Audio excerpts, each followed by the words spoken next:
oxumuşuq, çalışmışıq və bu müddətdə mən tamaşaçılara, yəni izləyicilərə xoş xəbər verim ki, yeni dövlət sertifikatı almışam. Yəni həkim fəaliyyətini bildiyiniz kimi Azərbaycanda həkimlər işləmək üçün, yəni sertifikasiya keçməlidir. Yəni baxmayaraq ki, oxumuşuq illərlə, təcrübəmiz var. Mənim özümün şəxsən 32 il təcrübəm var. Amma buna baxmayaraq, yəni həkimlərin tibbi fəaliyyət göstərməsi üçün dövlət sertifikasiyasından keçməsi tələb olunur. Mən bundan bir dəfə keçmişdim.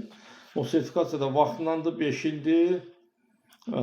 İndi yenidən keçməyim lazım gəldi və keçdim. Böyük müvəffəqiyyətlə, yüksək qiymətlə yeni sertifikatımı qazandım. Bunu sizlərə göstərirəm. İnşallah xeyirli olsun. Bu sertifikat vasitəsilə yəni insanlarımıza yenə xidmət eləyəcəyik. Yəni onsuz da xidmət eləyir, amma sertifikat indi qanun tələb eləyir. Sertifikatla yəni həkim sertifikatlı olmalıdır. İndi Avropa dövlətlərində də belə qaydalar var. Bizdə də yavaş-yavaş o istiqamətdə gedir.